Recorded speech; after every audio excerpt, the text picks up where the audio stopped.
Our scripture reading this morning comes from Mark chapter 1, verses 9 through 11, and from Luke chapter 6, 27 through 36. In those days, Jesus came from Nazareth of Galilee and was baptized by John in the Jordan. And just as he was coming up out of the water, he saw the heavens torn apart and the Spirit descending like a dove on him. And a voice came from heaven, "You are my Son, the Beloved. With you I am well pleased." And from Luke, "But I say to you that listen, love your enemies, do good to those who hate you, bless those who curse you, pray for those who abuse you. If anyone strikes you on the cheek, offer the other also. And from anyone who takes away your coat, do not withhold even your shirt. Give to everyone who begs from you, and if anyone takes away your goods, do not ask for them again. Do to others as you would have them do to you. If you love those who love you, what credit is that to you? For even sinners love those who love them. If you do good to those who do good to you, what credit is that to you? For even sinners do the same. If you lend to those from whom you hope to receive, what credit is that to you? Even sinners lend to sinners to receive as much again. But love your enemies, do good, and lend, expecting nothing in return. Your reward will be great, and you will be children of the Most High, for he is kind to the ungrateful and the wicked. Be merciful, just as your Father is merciful."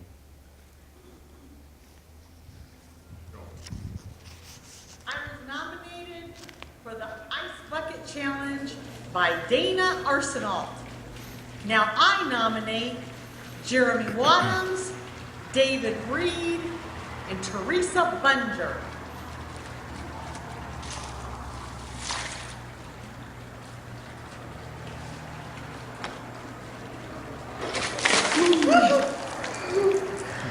I'm done.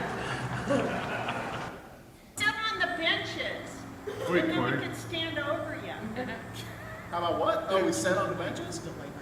Oh. What do you, okay, so you know what you have to say. I was, I don't want to be here.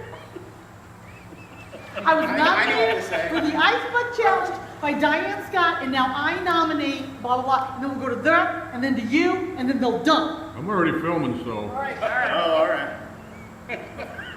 Well, so now you know we were all nominated by Diane Scott. So I'm nominating Josh Wadhams, Derek Slayton, and Marcellus Tabor. I'm nominating Drew King and Rebecca Morello. I'm nominating Don Scott. Ready? One, All right. 2, 3.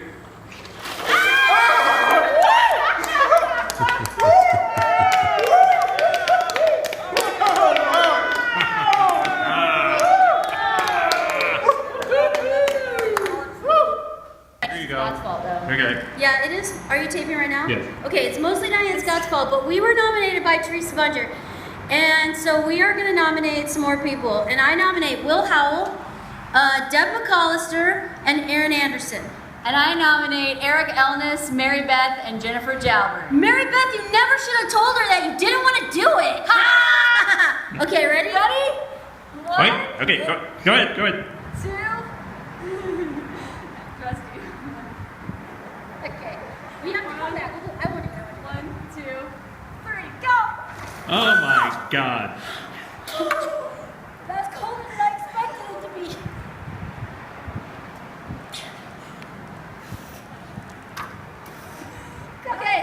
Okay. Okay, so I was called out by Kathy Kalita, my longtime friend, to be part of the ALS Ice Bucket Challenge. Kathy posted a lovely video showing her pouring a large bucket of ice water over her head. Apparently the rules are that you either need to donate $100 to ALS awareness and research, or you can donate $10 and pour a bucket of ice water over your head. So I in turn challenge Allie Amstutz, Rodney Williams, and Kelly Miller to be part of this challenge as well. Here you go, Kathy, this one's for you. Oh. What's this? I guess I don't have to get my hair wet. I'm so sorry if that disappointed you. I'm Chris Alexander, and I challenged Margie Bolte to get her hair wet on this ALS challenge so that I would give $100 to ALS if she got her hair wet. And Because I thought I was being smart yesterday to just pay the $100 and not get my hair wet, and now Chris has decided she would pay the $100 in my honor to see me get my hair wet. However, since I've already paid the $100, I thought the least you could do is do it with me. So here we are, we're good sports, and we're gonna do this now and get it over with. So, all right, on the count of 3. on 3. Ready? Whoa. 1, 2, 3.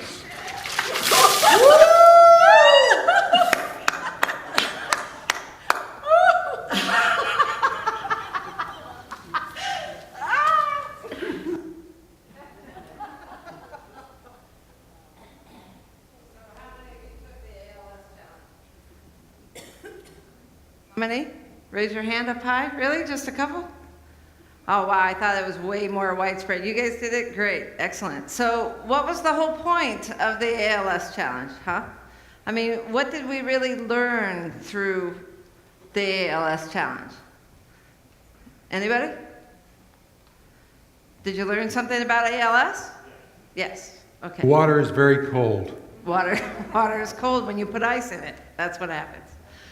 Well, it seems to me that according to Margie Bolte, the original challenge and intention of the ALS group was to raise the awareness, right, of what ALS is all about. So with all these hundreds of ALS challenges all over the place, how many people actually learned what ALS was really about? Not a whole lot. A little bit here and there, right? Okay. So the original challenge was that you got to pay, according to Margie, right? You got to pay $10 and pour water over your head, or you had to pay $100 to the ALS Research and Care. Now, most of us, being the cheap creatures that we are, chose the $10 option. And you had to actually prove that you poured the ice water over your head by putting a video of yourself on Facebook.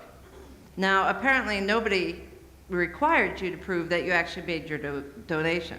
So I think some people ought to make videos of themselves giving the money to ALS so that they could prove that they had done that. And so far, I think Margie is the only one I know that actually chose option number 2, and then we didn't really let her get away with that. So she had to get her hair wet anyway. So ALS, it's kind of an interesting thing about ALS. It's also known as amyotrophic lateral sclerosis. That's what ALS stands for. And it's also known as Lou Gehrig's disease, the baseball player who contracted ALS.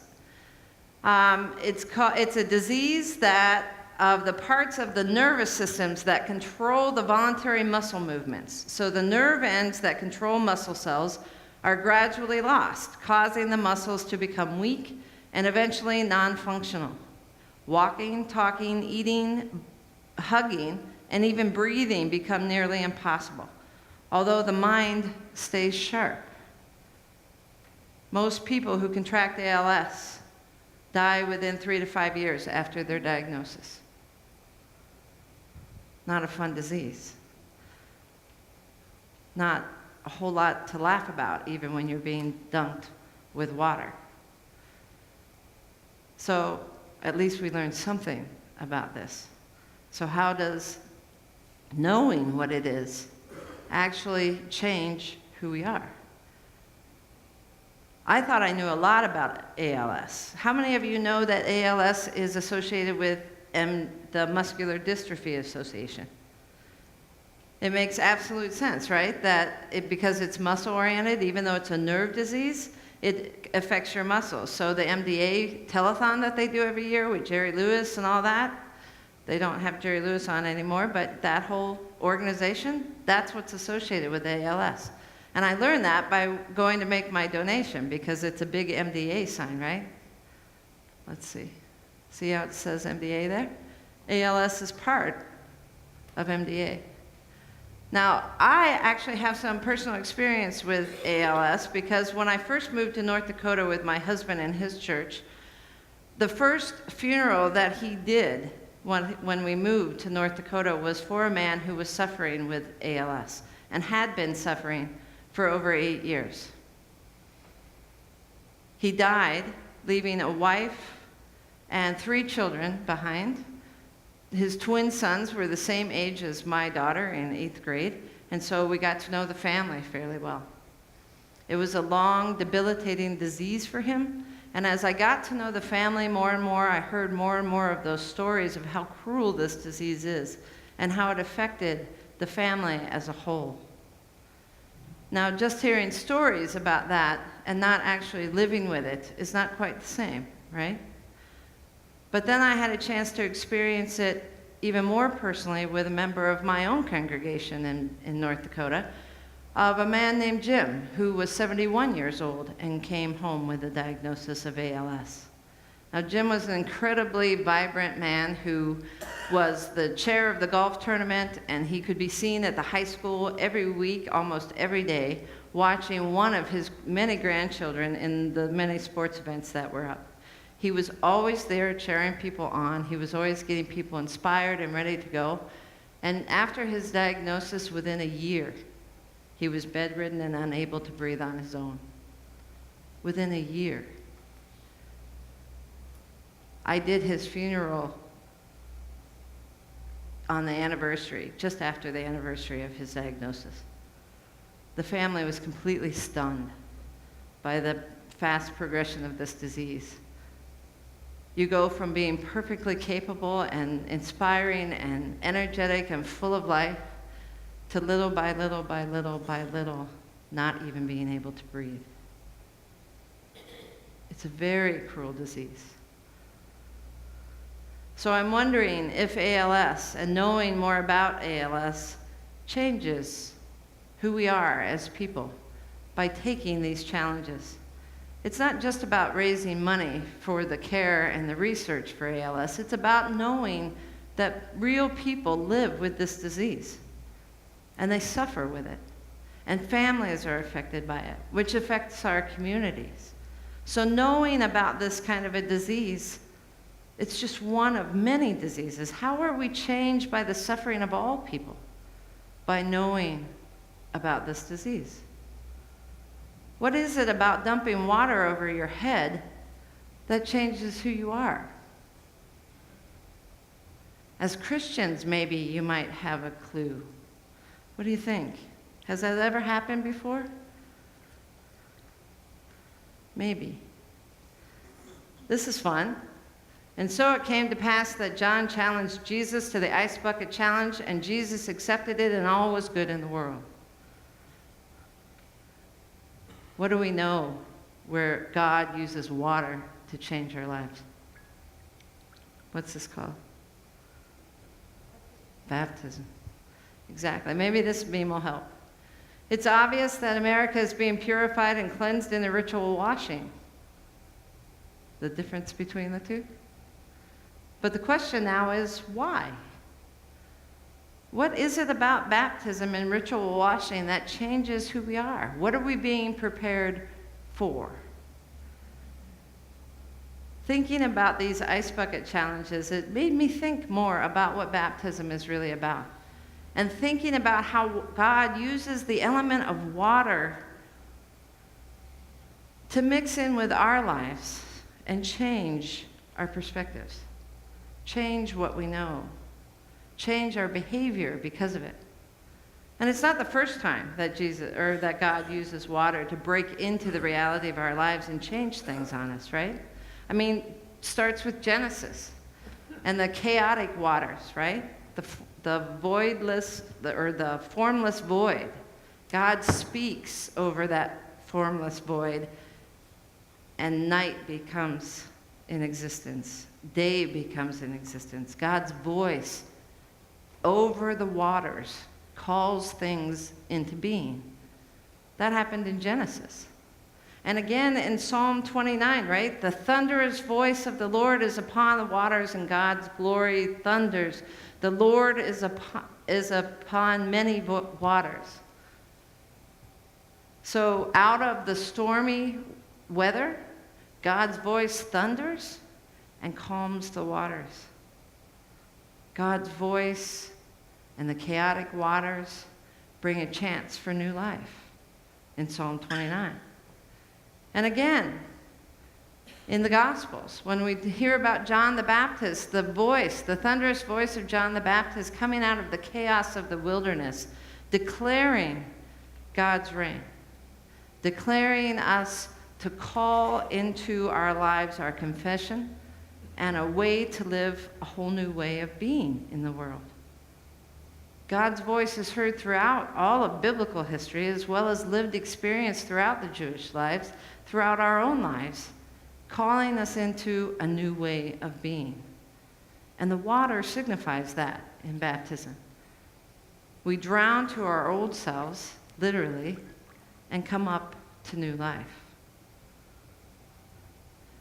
One of the pastors I know that wrote about this in one of his sermons said, "The voice rips heaven open and speaks directly to Jesus with words of treasured relationship, identity, commendation, and delight. When Jesus is baptized, the voice comes out of the heaven, thunders out of the heavens, and says, 'You are my Son, the beloved. With you I am well pleased.'" God's voice rips open our realities, our lives, and brings us to a whole new place, brings us to a new perspective on what life is really all about. How do we live most fully into who we are? Now, as I'm thinking about these images of ice bucket challenges and baptism, I'm thinking about how every single time we hear God's voice in the stories in the Bible, like the ones we just talked about and many more, God's voice always happens at the very beginning of the story, not at the end where you would expect it.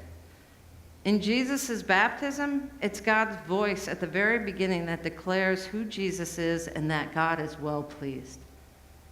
Jesus hasn't even begun his ministry yet, and yet God is well pleased. It's God's love that allows Jesus' ministry to be set in motion, that gets it all started. Now, that concept of having love even before you do anything, rather than it being a reward, is something that's sometimes hard for us to grasp, especially on Labor Day weekend, right? Here we are celebrating the labor of our accomplishments and taking a day off as a reward. But God works the opposite way. Because God loves us, we are able to love other people.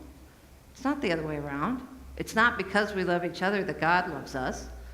It's because God loves us that we're able to love. It's because God speaks that voice of new life through elements like water and bread and wine, that means of grace that breaks open our lives, that we're able to live in a new way. And that happens every day of our lives. Every day we get a chance to renew that faith. Every day we get a chance to live most fully into who God created us to be, because God's voice enables us.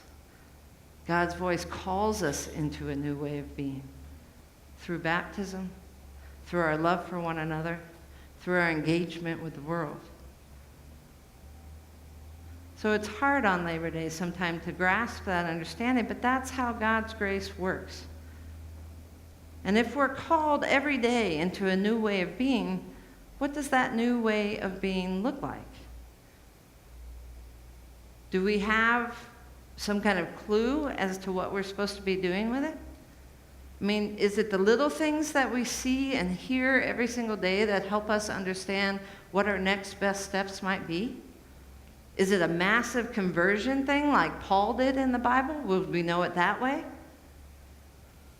What about that clarity of hindsight? Will we know it then? Even after we've lived it a bit, can we look back and gain that wisdom to be able to move forward? And those aha moments that we all get from time to time. Maybe that's how we know.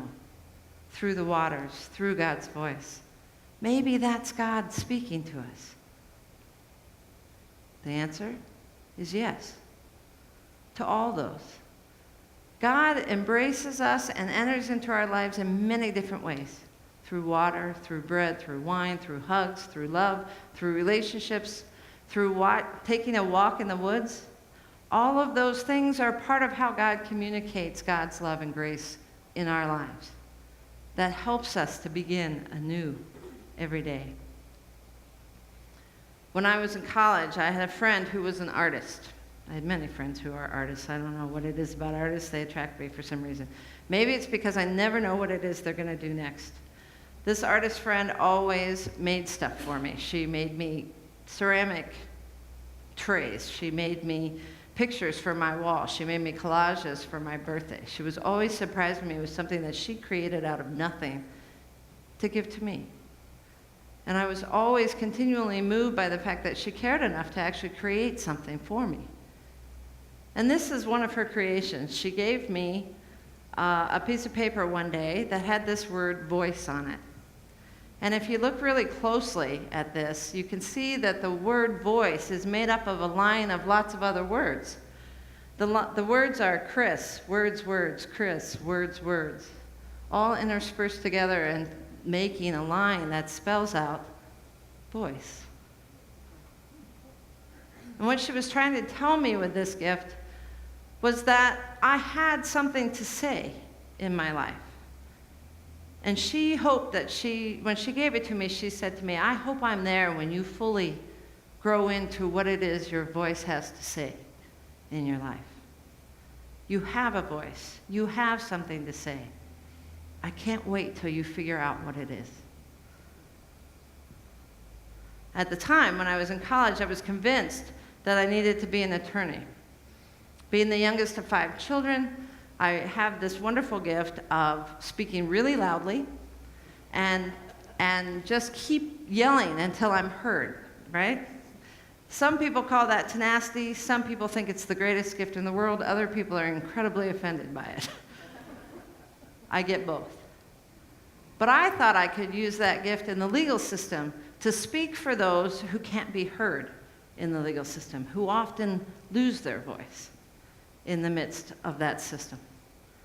And I thought, I have exactly the tenacity it takes to push forward on behalf of others so that they can be heard. But a funny thing is in the midst of that, preparing for that while I was in college, I had to attend religion classes. And I realized that in taking those classes, that my story was intricately wound up with Jesus' story somehow. And that whatever it is that I needed to say was somehow wrapped up in what Jesus was saying. And that if I had a voice on behalf of others, it would have to be done within Jesus' story, not without it. Now, you can be an attorney and still be in Jesus' story. I know a few that actually succeed at that. But I really felt like my calling was calling me in a different way. When I got this voice, it made me realize that I actually had something to say. And as I grew into it, I realized it was God's story that I needed to tell, not mine. So here I am. And I live that story because every day that I'm here, my voice mixes with all of your voices. And all of our voices then mixes with God's voice.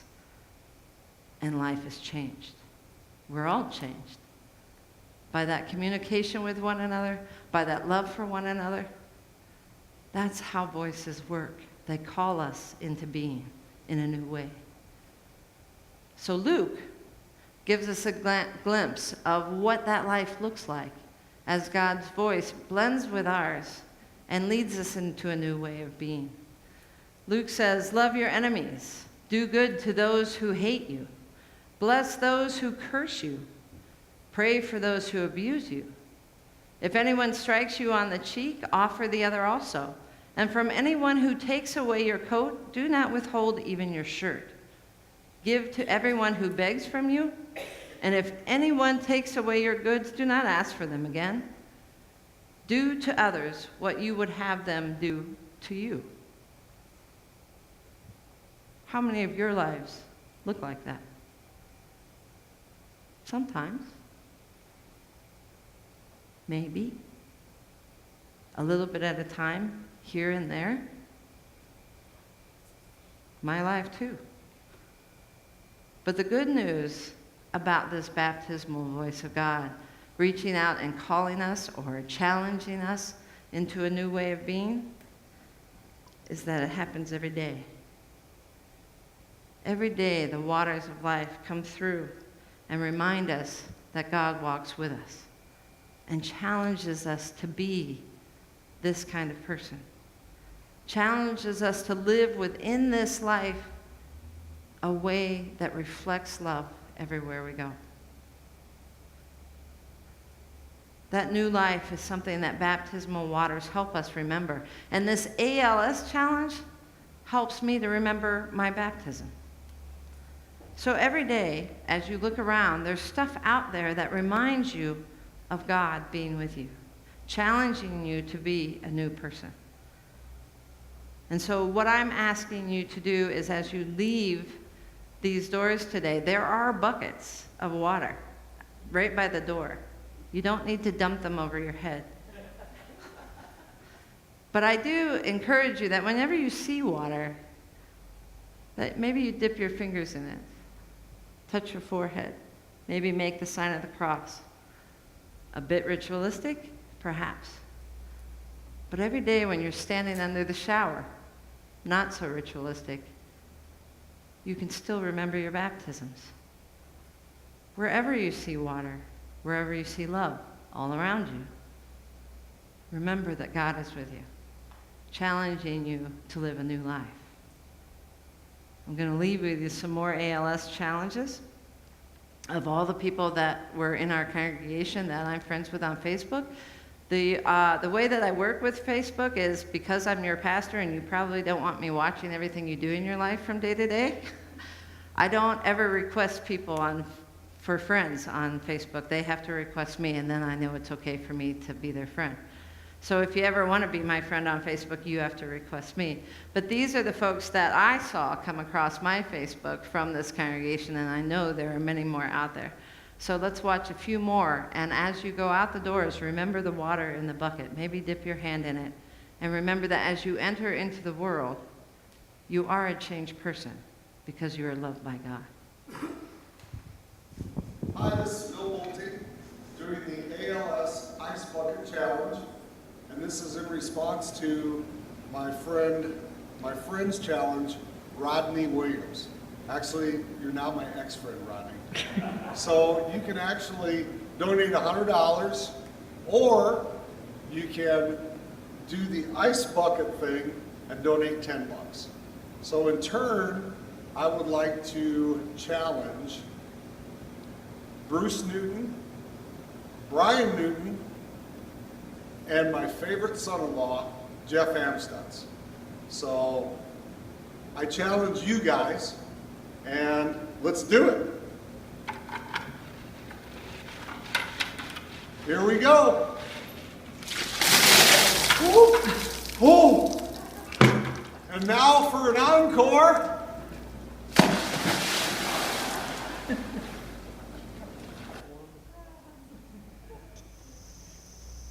Go for it. Going Rebecca Morello. Yes, I do owe you. Thank you for this challenge. I knew I was going to got.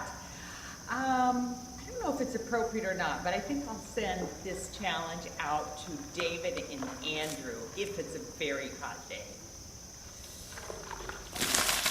Oh, Lord, that's cold. Okay. I'm Joan Allen, and I've been challenged by my friend Velma Harvey to do the Ice Bucket Challenge for ALS. So I nominate John Allen and re-nominate Mark Allen and my friend Patty Cornell. So let's get on with it. Oh, Jesus. 1, 2.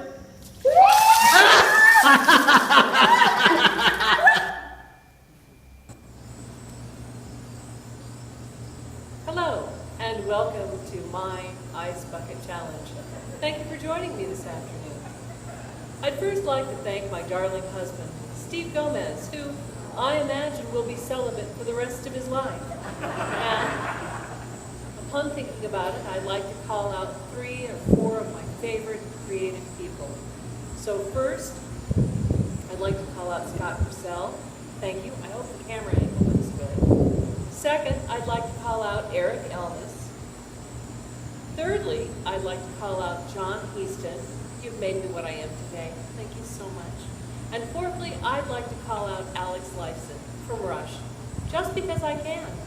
So, to all of you, cheers, ice well, have a lovely day.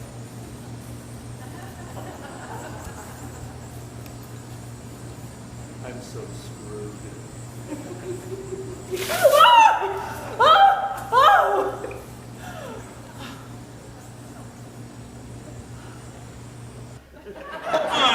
Put it down, put it down.